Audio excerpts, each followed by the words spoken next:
আকরাবু মা ইয়াকুনুল আবদু মির রাব্বিহি ওয়া হুয়া সাজিদ। বান্দা যখন সিজদায় লুটিয়ে পড়ে, বান্দা আল্লাহর সবচাইতে কাছে চলে যায়। তাহলে কোরআন আমাদেরকে জানালো, যদি আল্লাহর প্রিয় হতে চাও সিজদায় লুটিয়ে পড়ো। আল্লাহর প্রিয় হতে চাইলে কি করব? আওয়াজ করে বলেন কি করতে হবে? আল্লাহর হাবিব সাল্লাল্লাহু আলাইহি ওয়াসাল্লাম লম্বা সময় ধরে রাতে সিজদায় পড়ে থাকতেন। আল্লাহর হাবিব ইসলামের সাহাবারা সব সময় লম্বা লম্বা রুকু দিতেন, লম্বা লম্বা সিজদা দিতেন। কিন্তু আমরা রুকুর মধ্যে তাড়াহুড়ো করি, সিজদা দিতে যে তাড়াহুড়ো করি, এরকম আছে না? নাই। নিমসার এলাকায় এরকম কেউ নাই আলহামদুলিল্লাহ। আপনারা তাড়াহুড়ো করেন? করবেন না আমার ভাইয়েরা। There is no rushing in salah. সালাতে তাড়াহুড়ো নেই। There is no hastiness in salah. সালাতে কোনো তাড়াহুড়ো নেই। সল্লু সালাতান মুআদ্দি'। এমন ভাবে নামাজে দাঁড়াবেন মনে করবেন এটাই হতে পারে আমার জীবনের শেষ নামাজ, ঠিক কি না? Perform the salah as if this is your last and final prayer. এমন ভাবে মুসল্লায় দাঁড়ান মনে করেন এটাই হতে পারে জীবনের শেষ নামাজ। This is my last chance. এখন বাজে 3:30। কেউ যদি বলে আসরের যে নামাজটা পড়বেন এটাই আপনার জীবনের শেষ নামাজ, ওই নামাজ আপনি তাড়াহুড়া করবেন? কথা বলেন। আরে কাঁদতে কাঁদতে আপনি শেষ। এত সুন্দর ওযু বানাবেন, এত সুন্দর আতর মেখে জায়নামাজ বিছিয়ে পাঞ্জাবিটা পরে আপনি নামাজে দাঁড়াবেন। রুকুতে কি সুন্দর রুকু করবেন, লম্বা সময় সিজদা করে চোখের পানি দিয়ে তো সেদিন আপনার জায়নামাজ আপনি ভিজিয়ে দিবেন, ঠিক কি না? কেন এমনটা করবেন? কারণ আপনি জেনে গিয়েছেন এটাই আমার শেষ নামাজ, তাই না? তো প্রতিটা নামাজের সময় এই জিনিসটা ভাবলে সমস্যা কোথায়? আমরা যে আরো আধা ঘন্টা এখানকার সবাই বেঁচে থাকবো কোনো গ্যারান্টি আছে? আরো 10 মিনিট হায়াত পাবো, গ্যারান্টি? 5 মিনিট, 2 মিনিট, শ্বাস যেটা নিলাম, ব্রেথ ইন করলাম, এটার ব্রেথ আউট করতে পারবো, কোনো গ্যারান্টি আছে? তো প্রতিটা সালাতের মুসল্লায় যখন দাঁড়াই এই চিন্তাটা আমাদের মাথায় আসে না কেন যে এটাই আমার শেষ নামাজ? সল্লু সালাতান মুআদ্দি'। আমার প্রিয় কুমিল্লাবাসী ভাইয়েরা, যখনই নামাজে আমরা দাঁড়াবো আমরা ভাববো হতে পারে এটাই আমার জীবনের শেষ নামাজ, এটাই জীবনের, ভাবা যাবে? আর লম্বা চূড়া রুকু করবেন, লম্বা সিজদা করবেন, রুকুতে পিঠটা সোজা রাখবেন। আল্লাহর হাবিব সাল্লাল্লাহু আলাইহি ওয়াসাল্লাম যখন রুকু করতেন পিঠটা থাকতো স্ট্রেট ফরওয়ার্ড, বাঁকাও না উঁচুও না। ওয়াকানা বাইনা যালিক। সাহাবারা বলতেন আল্লাহর হাবিব সাল্লাল্লাহু আলাইহি ওয়াসাল্লামের রুকুর পিঠের উপরে পানি ভর্তি কোনো গ্লাস রেখে দিলে গ্লাসটাও কাঁপবে না, পানিটাও পড়বে না। তার মানে বাঁকা ছিল পিঠ, তাই না? কি ছিল? সোজা। আবার আল্লাহর হাবিব সাল্লাল্লাহু আলাইহি ওয়াসাল্লাম বললেন সবচেয়ে বড় চোর যে নামাজে চুরি করে। সাহাবারা বললেন কাইফা ইয়াসরিকু ফিস সালাহ, নামাজে কেমনে চুরি করে? আল্লাহর হাবিব সাল্লাল্লাহু আলাইহি ওয়াসাল্লাম বললেন ইয়াসরিকু ফি রুকুইহি ওয়া সুজুদিহি, রুকু সিজদায় চুরি করে। এরকম নামাজ চোর আছে না নাই? রুকু থেকে সোজা হয়ে দাঁড়িয়ে কয়েক সেকেন্ড আপনি রিল্যাক্স করবেন। প্রথম সিজদা দিয়ে আপনি সোজা হয়ে বসে কয়েক সেকেন্ড রিল্যাক্স করবেন। কি করবেন?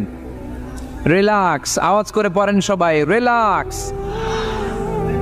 নামাজে তাড়াহুড়ো নাই, সালাত হচ্ছে মেডিটেশন, রিল্যাক্স। এক সিজদা দিয়ে বসে আপনি রিল্যাক্স করবেন ধীরস্থির ভাবে, এরপরে দ্বিতীয় সিজদায় যাবেন। অনেকে সিজদা প্রথমটা দিয়ে কোন রকম মাথাটা তুইলেই আবার সিজদায় দৌড় মারে, আছে না নাই? রুকু থেকে স্ট্রেট ফরওয়ার্ড দাঁড়ানোর কথা, দাঁড়িয়ে 1-2 সেকেন্ড রিল্যাক্স করার কথা, ওইটা না করে রুকু থেকে কোন রকম মাথা তুলেই আবার সিজদায় দৌড় মারে, এরকম ডাকাত আছে না নাই? এরাই সালাত চোর। আমরা যেন নামাজ চোরের খাতায় নিজেদের নাম না চলি, আমরা যেন বেশি বেশি আল্লাহর সিজদা দেই। তাহলে কোরআন আমাদেরকে জানালো আমরা যদি আল্লাহর কাছে যেতে চাই কি করতে হবে? বইলা গেছি, খাইয়া ফেলাইছি? আওয়াজ করে বলেন কি করবেন? আল্লাহর হাবিব সাল্লাল্লাহু আলাইহি ওয়াসাল্লাম সব সময় লম্বা লম্বা সিজদায় পড়ে থাকতেন। আল্লাহর নবীর সাহাবারা সব সময় লম্বা লম্বা সিজদায় পড়ে থাকতেন। আল্লাহ বলেন তারাহুম রুকআন সুজদা। আপনি দেখবেন আল্লাহর নবীর সাহাবারা আবু বকর, ওমর, উসমান, আলী রাদিয়াল্লাহু তাআলা আনহুম আজমাইন, তাদের স্বভাব ছিল বিপদে পড়লেই লম্বা লম্বা সিজদায় পড়ে যেতেন। এক সাহাবী এসে বললেন ইয়া রাসূলুল্লাহ আল্লিমনি আমালান ইযা আমিলতুহু ইউদখিলুনিল জান্নাহ, আপনি আমার এমন একটা আমল শিখায় দেন যে আমল করলে আল্লাহ আমারে জান্নাতে ঢুকায় দিবে। আল্লাহর হাবিব সাল্লাল্লাহু আলাইহি ওয়াসাল্লাম বললেন, আলাইকা বিকাসরাতিস সুজুদ, তোমার উচিত বেশি বেশি আল্লাহর জন্য সেজদায় লুটিয়ে পড়া। বেশি বেশি সেজদায় লুটিয়ে পড়লে ওই সেজদাকারীর জন্য জান্নাতকে ওয়াজিব করে দেয় কে? কিয়ামতের ময়দানে আল্লাহ বলবেন, ও আমার বান্দারা, আমার সেজদা দিয়ে দেখা। কারা কারা দুনিয়াতে সেজদা দিয়েছিলি, আজকে এই কিয়ামতের ময়দানে আমার সেজদা দিয়ে দেখা। আমরা যারা দুনিয়ার বুকে সেজদা দিয়েছি, আমরা আল্লাহু আকবার বলে সেজদায় লুটিয়ে পড়ব। আলহামদুলিল্লাহ পড়েন। আর যারা দুনিয়ার বুকে সেজদা দেয় নাই, মসজিদে যায় নাই, সেজদাকারীদের সাথে আন্দোলন করে নাই, তারা সেদিন অনেক চেষ্টা করেও তাদের পিঠটারে বাঁকা করতে পারবে না। তাদের পিঠটারে সেই দিন লোহার মতো শক্ত করে দিবে কে? يوم يكشف عن ساق ويدعون إلى السجود فلا يستطيعون।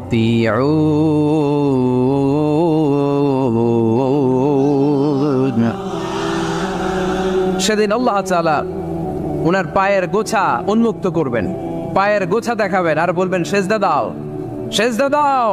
কারা দুনিয়াতে সেজদা দিয়েছো এখনই টের পাওয়া যাবে। আমরা আল্লাহু আকবার বলে সেজদায় লুটিয়ে পড়বো। কিন্তু যারা দুনিয়ায় সেজদা দেয় নাই, এরা অনেক চেষ্টা করো, পিঠটারে বাঁকাই করতে পারবে না, সেজদাতে দূরের কথা, এদের পিঠটারে লোহার রডের মতো শক্ত করে দিবে কে? এই দুনিয়াতে আমরা খালি চোখে যা দেখি সব কিছু সেজদা করে কারে? সূরা আর-রহমানে আল্লাহ বললেন, ওয়ান নাজমু ওয়াশ-শাজারু ইয়াসজুদান, আকাশের তারকারাজি আর জমিনের বৃক্ষরাজি সব কিছু সেজদা দেয় একজন রে, তিনি কে? আকাশের তারাগুলো সেজদা দেয় কারে? এই গাছপালাগুলো সেজদা দেয় কারে? দেখছেন কোনোদিন? দেখেন নাই? ওই চোখ আমাদের নাই, তাই আমরা দেখি না। এই পৃথিবীর সব কিছু জিকির করে আল্লাহ, কিন্তু এই কান আমাদের নাই, এজন্য আমাদের কান দিয়ে আমরা শুনি না। রব্বুল আলামিন বলেন, ওয়া ইম মিন শাইইন ইল্লা ইউসাব্বিহু বিহামদিহি ওয়ালাকিন লা তাফকাহুনা তাসবিহাহুম। নবমণ্ডল ভূমণ্ডল যেখানেই যেটা থাকে না সব কিছু জিকির করে কার? এই যে আকাশের পাখিগুলো উড়ে বেড়ায়, পাখিগুলো জিকির করে কার? নদী নালা জিকির করে কার? সাগর মহাসাগর জিকির করে কার? পাখিরা যায় উড়ে যায় আকাশের ওই নীলিমায়, নদীরা যায় ছুটে যায় সাগরের ওই মোহনায়। পাখ পাখালি আর সাগর নদী, পাখ পাখালি আর সাগর নদী কার গুণগান গায়? আল্লাহ আল্লাহ আল্লাহ আল্লাহ আল্লাহ রে গুণগান গায়। সবাই পড়েন, আল্লাহ আল্লাহ আল্লাহ আল্লাহ আল্লাহ রে গুণগান গায়। সুবহানাল্লাহ পড়েন। ওয়া ইম মিন শাইইন ইল্লা ইউসাব্বিহু বিহামদিহি ওয়ালাকিন লা তাফকাহুনা তাসবিহাহুম। পৃথিবীতে যা দেখো খালি চোখে সব কিছু আল্লাহর তাসবিহ পড়ে, সব আল্লাহর জিকির করে, সব আল্লাহর সেজদা দেয়। ওয়ান নাজমু ওয়াশ-শাজারু ইয়াসজুদান, আকাশের তারা দুনিয়ার বৃক্ষরাজি সেজদা দেয় একটা সত্তাকে, তিনি কে? অস্ট্রেলিয়ায় একটা শহর আছে সিডনি, সিডনিতে একটা জঙ্গল আছে, ওই জঙ্গলে একটা গাছ মানুষের মতো করে টু দ্য ডাইরেকশন অফ কিবলা, কেবলামুখী হয়ে এখনো রুকু দিয়ে আছে। সুবহানাল্লাহ পড়তে পারলেন না আওয়াজ করে? অনেক ক্যালেন্ডারে ছবিটা দেখা যায়, পেপার কাটিং আমি দেখেছি, একেবারে মানুষের মতো গাছটা। এটা এমন ভাবে বড় হয়েছে, এটা বড় হয়ে এমন ভাবে বেন্ড করেছে, মাথাটা বাঁকা হয়ে টু দ্য ডাইরেকশন অফ কিবলা, কেবলামুখী হয়ে রুকু করে আছে। অনেক গাছ আছে সেজদা করে আছে। গোটা বিশ্বের যা কিছু দেখা যায় সব কিছু সেজদায় লুটিয়ে পড়ে কার জন্যে? সব কিছু জিকির করে কার? আর তাসবিহ শেষ হলে দোয়া করেন, সমস্যা নাই। দোয়া করতে হবে কার কাছে? বিশ্বনবী বললেন, না দোয়া মুখুল ইবাদা, দোয়া হলো ইবাদতের নির্যাস, যার দোয়া নাই ওর কিচ্ছু নাই। দোয়া করেন নাই তো নামাজে কাজ হবে না, দোয়া করেন নাই রোজায় কাজ হবে না, কথা কনে। আর দোয়া মুখুল ইবাদা, দোয়া হচ্ছে ইবাদতের নির্যাস।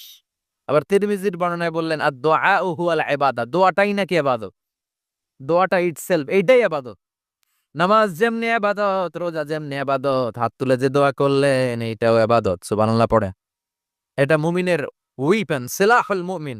সাপ্লিকেশন, দোয়ার ইংরেজিতে বলে সাপ্লিকেশন। সাপ্লিকেশন is the weapon of believers.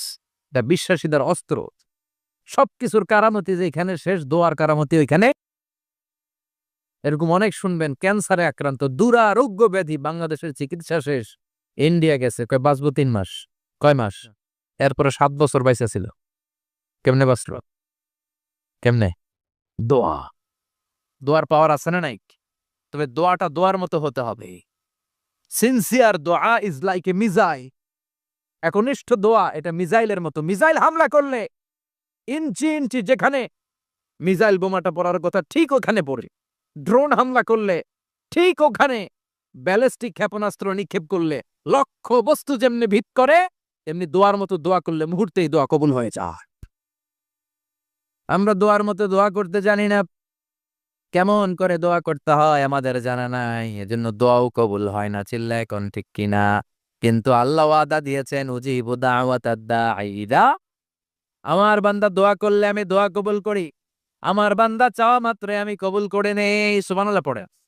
যত দোয়া আপনি করেছেন সব কবুল, সব। অল অফ ইউর দোয়াজ আর অ্যাকসেপ্টেড। সব কবুল হইছে আল্লাহর কসম। অনেকে বলবে হুজুর এটা আবার কি কইলেন? এতক্ষণ তো ভালোই কইতেছিলেন। সব দোয়া আবার কবুল হয় কেমনে? আমি তো জীবনে কত কিছু চাইলাম, কত কিছু তো পাই নাই। আছে না এরকম? অনেকে অনেক পেরেশান, আফসোস করে, হুজুর চাইলাম আল্লাহ দিল না। 4টা মাইয়া, এবার কাবা ধইরা চাই আইছি কোলার কথা, এটাও হইছে মাইয়া। আছে না নাই? 5টা ছেলে হইছে, মেয়ের জন্য বুকটা হাহাকার।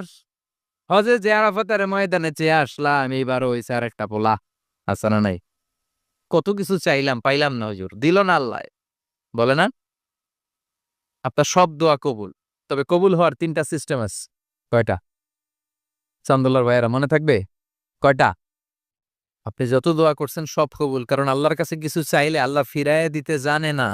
আল্লাহ জানেই না কেমনে ফিরায় দিতে হয়। সুবহানাল্লাহ কোন? চাওয়া মাত্রই আল্লাহ বলে অ্যাকসেপ্টেড, যা কবুল, দিব। দিব না এটা বলতে জানে না, চাওয়া মাত্রই বলে দিব। 3 সিস্টেম। নাম্বার 1, আপনি আল্লাহর কাছে দোয়া করলেন, চাইলেন, আল্লাহ বলে দিব, বলেই তিনি দিয়ে দেন আর আপনি খুশি হয়ে যান, পেয়ে গেলেন। নাম্বার 2, আপনি আল্লাহর কাছে দোয়া করলেন, চাইলেন, তখনও আল্লাহ বলে দিব, তবে এখন না, সবুর, একটু পরে দিব। কখন দিলে আমার জন্য ভালো, আমার চেয়েও ভালো জানে কে, পরে দিবে। নাম্বার 3, চাইলেন, দোয়া করলেন, আল্লাহ তখনও বলে দেব, তবে এখনো না, পরেও না, কিয়ামতের দিন যেদিন বিপদে পড়বে ওই দিন দেব। যেদিন তোর বাবা তোরে চিনবে না, তোর মা তোরে চিনবে না, বন্ধু বন্ধুরে চিনবে না, পীর সাহেব মুরিদরে চিনবে না, মুরিদ পীর সাহেবরে চিনবে না, ইমাম সাহেব মুসল্লিরে চিনবে না, মুসল্লি ইমাম সাহেবরে চিনবে না, কেউ কাউরে চিনবে না। ওই কঠিন দিনে তোরে আমি বাঁচাইয়া দেব। তাই দোয়া যা করছেন ছোটবেলা থেকে আজকে পর্যন্ত, লস হয়েছে না লাভ? লস না লাভ? এজন্য বেশি বেশি দোয়া করার দরকার আছে না নাই? জীবনে যদি কোনো নেক আমল থাকে, ওই নেক আমল দিয়ে যদি আল্লাহর কাছে দোয়া করেন, দোয়া কবুল করে নিবে কে? তবে নেক আমলটা হইতে হবে শুধুমাত্র আল্লাহর সন্তুষ্টির জন্য। প্রত্যেকের জীবনেই কিছু আমল আছে যেটা লোক দেখানো করে, আছে না নাই?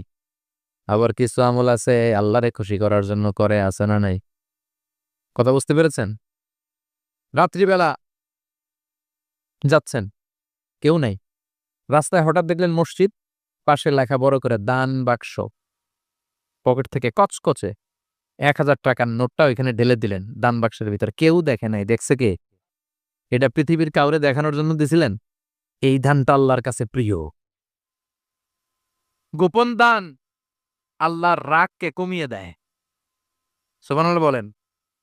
আল্লাকা সিররুন ইনদাল্লাহ বাইনাকা আনতা ওয়া বাইনাল্লাহ, আল্লাকা সাদাকাতুন তাখফা লা ইয়ালামুহা ইল্লাল্লাহ, আল্লাকা সিররুন ইনদাল্লাহ বাইনাকা আনতা ওয়া বাইনাল্লাহ, আল্লাকা সাদাকাতুন তাখফা লা ইয়ালামুহা ইল্লাল্লাহ। সুবহানাল্লাহ বলেন।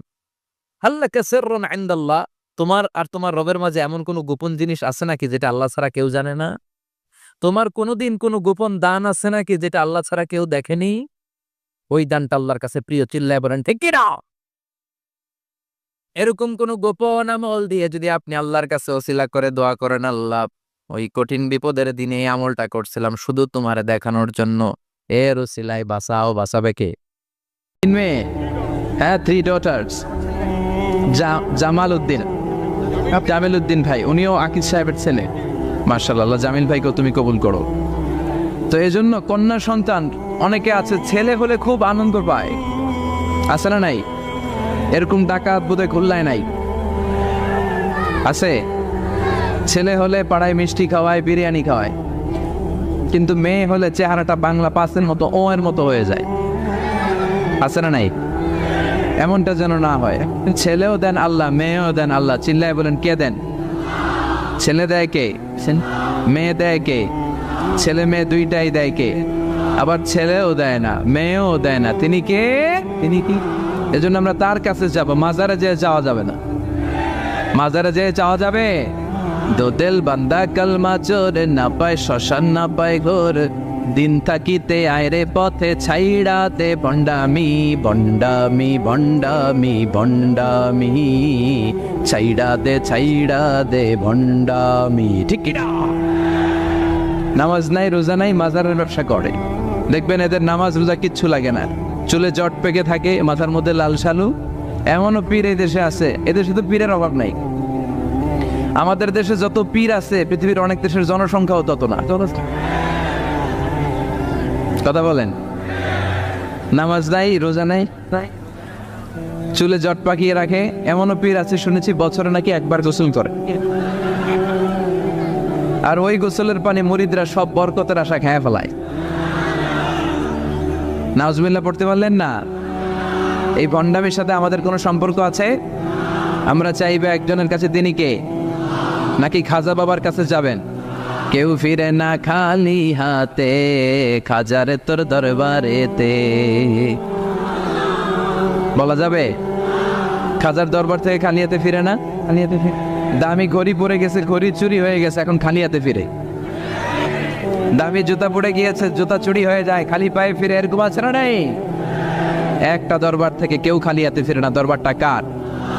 কেউ ফিরে না খালি হাতে, আল্লাহ রে তোর দরবারেতে। সবাই বলেন কেউ ফিরে না, কেউ ফিরে, আল্লাহ রে তোর দরবারেতে। এমন দরবার যখনই চাইবেন, যখনই হাত পাতবেন, তিনি আছে না নাই? এজন্য আমরা বিপদে আপদে, সকালে বিকালে, শীতকালে গ্রীষ্মকালে একজনের কাছে চাইবো, তিনি কে? আমরা সবসময় যেন আল্লাহর কাছে চাইতে পারি। আল্লাহ তুমি তৌফিক দাও।